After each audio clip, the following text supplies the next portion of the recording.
Hello, everybody. I am Bianca, Insight Director at SMG, and I need to share with you that earlier, when Jesse said that measurement is the most important topic of today, I did a little fist pump.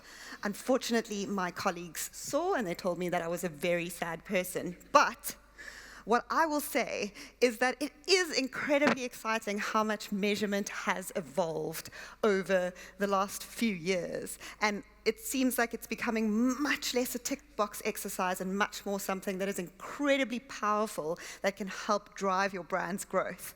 So for any of the data and insight people in the room, it's happening, people. Our time has come. We are here. We have arrived. I have a slot before lunchtime. But, woo! The slot is only 10 minutes, so best I get a move on with my speech. So I have the privilege of talking to you today about the industry's obsession with short-term ROI. And I'll start by saying, it is true, we are obsessed. I am no exception to this rule. But sometimes we take it a little too far. I have been in countless campaign meetings where we're delivering results, and although the objective of the campaign might be to drive awareness or to drive engagement of an NPD, when it comes to seeing the results, the only number that brands focus on is the ROI. And it's actually very understandable why we're so obsessed with ROI. It is so immeasurable because it's consistent, it's comparable, and it's commercial. In terms of consistency, it's the same language that we're using, which means that your marketing teams can talk to your finance departments, and we all know what each other are saying.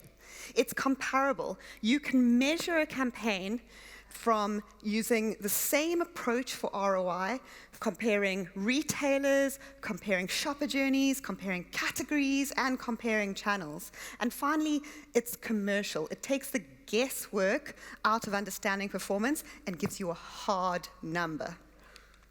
Apologies for the not-so-humble brag, but that is why we at SMG are incredibly shit-hot at evaluating short-term ROI for retail media. As we mentioned earlier, we have 15,000 evaluations on Plan Apps across 300 channels. And each one of those evaluations delivers a short-term ROI metric. So when we evaluate a campaign for a brand, we can tell them not only how their channels performed, but we can also tell them whether that performance was good or bad, because we have thousands of these benchmarks to compare against. We've definitely spoken already about how ROI is so measurable, and we've spoken about how we have really a big bank of data already. But I think the ultimate reason why ROI is so popular is because it is so simple, just like me. It's very easy to understand. But it is important to note that not all ROI is born equal. And what we really should be focusing on is incremental ROI. So instead of understanding how the campaign performed, what you're looking to understand is how the campaign performed over and above what would have happened if the campaign did not happen. Wow, I overcomplicated that. In other words, what we're looking to understand is what incremental uplift the campaign drove. It's actually not always possible to calculate an incremental ROI easily in the UK currently. And that's where transparency is extremely important. If you're not able to consistently deliver an incremental ROI metric, it's very important that you're delivering a very clear and open view of what ROI you are actually delivering and reporting on. So, is it as simple as it sounds? Is it really simple as saying, if I have a high ROI that goes above £1, it's a really good campaign. And if I have a lower ROI that goes below £1, it's a very bad campaign? Not quite. I would say that almost any account manager, if you gave them the task of maximizing your ROI, they would be able to do this. you'd have to give them complete control of your campaign, which I know is terrifying. But probably what they would do is they would take one of your top-selling products and they would use that as the featured SKU. They'd stick it on a promotion. They'd select very, very high-reach, low-cost media. Your creative would probably be a little bit dull, just a pack shot and a really big price message. And they'd get you that very strong ROI. But straight after that campaign, it's very likely that you'll see sales going back down to their previous levels, or even worse, it's very possible that you might see sales going even lower if you've actually encouraged shoppers to forward buy during the campaign. As we've spoken about today, in a world where retail media is fast becoming media, it's really important that we balance our short-term and our long-term goals. And it's amazing the research that was presented earlier is really showing us that retail media is doing a lot more than delivering this short-term tactical growth. It has a lot of potential to actually drive those brand-building equity metrics.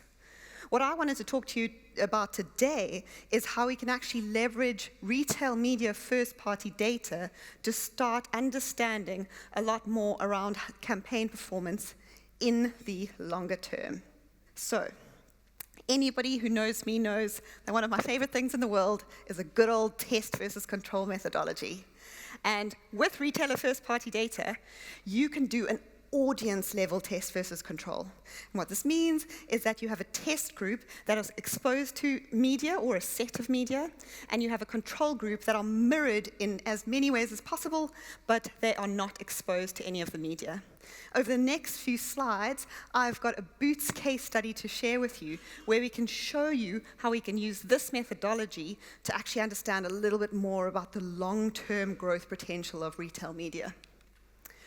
So, as I mentioned, this was a Boots campaign that we ran earlier this year. It was a very big omni-channel strategic campaign, and it was run for brand X. And let's start with that period. So you can see in this 12-week period, the sales of the test audience and the control audience are behaving very similarly because we have worked very hard to match those audiences.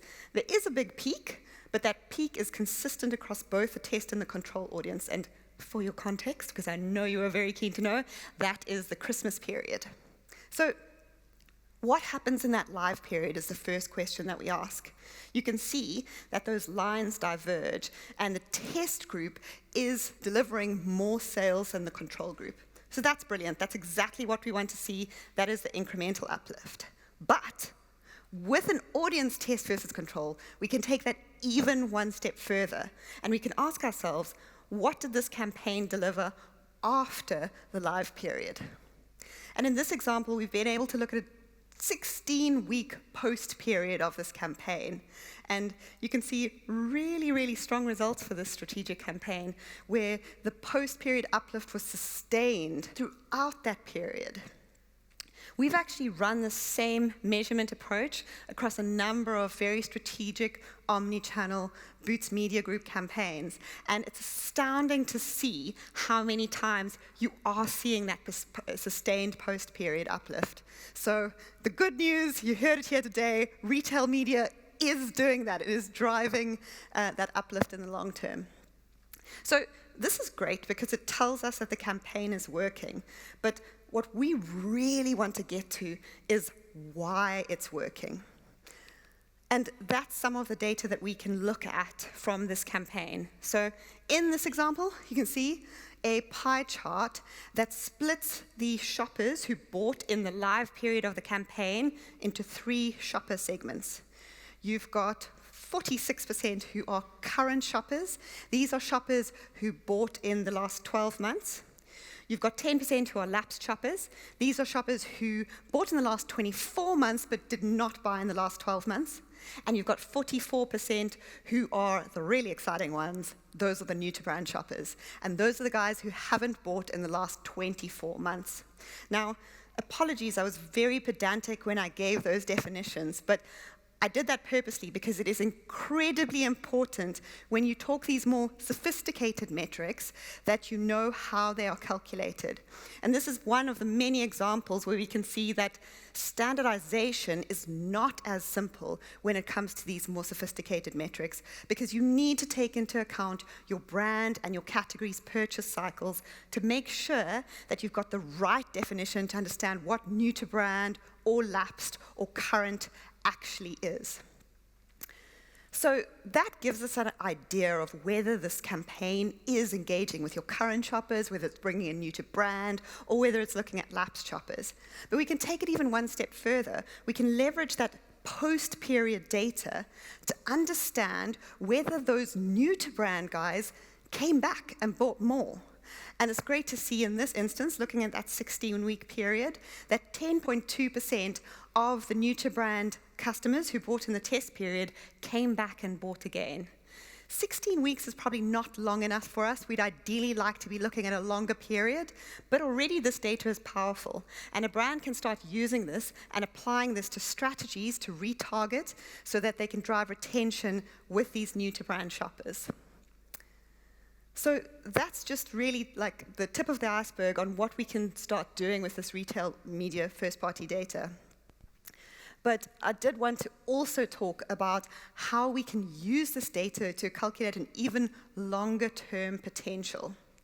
So customer lifetime value is a metric that is extremely popular in our industry today.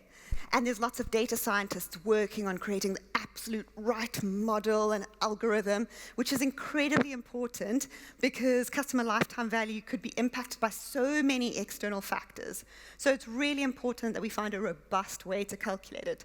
But what I wanted to do is just bring it back to some of the basics today and talk to you about some of the metrics that we already have close to hand using retail media first-party data for us to be starting to think of that longer-term value. So first example, brand average transaction value.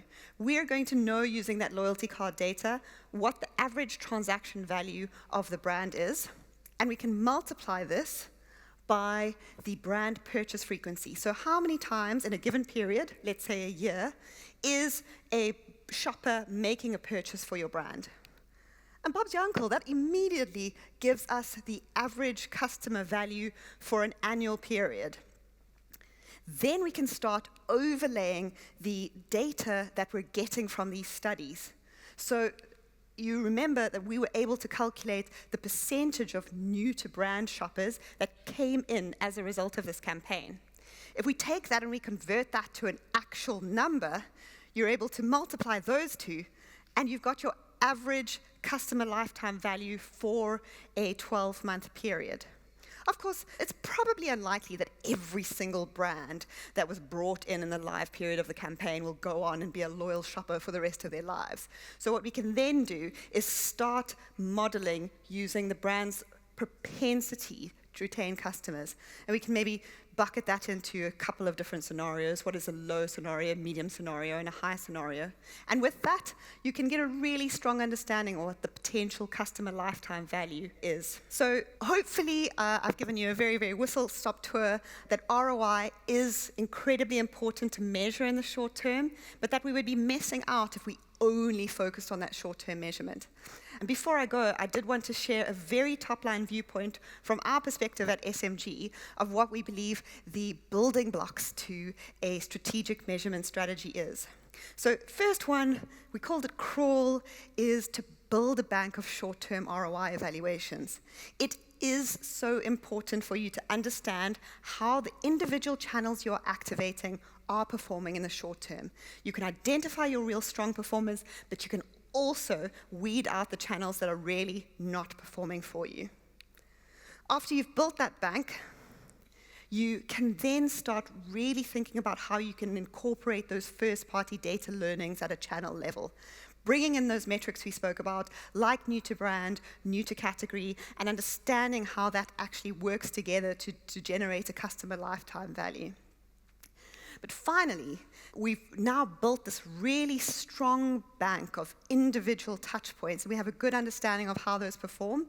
But the ultimate thing that we should be aiming for and working towards is understanding that omni-channel impact of the campaign. And using omni-channel approach, you can see how the campaign performs as a whole, and you can apply both short-term and long-term metrics to really understand how your campaign has performed. There is a summary of this content in a little bit more detail that is available for you to download, or please come and find me at some of the breaks and we can chat about this in more detail. Thank you so much.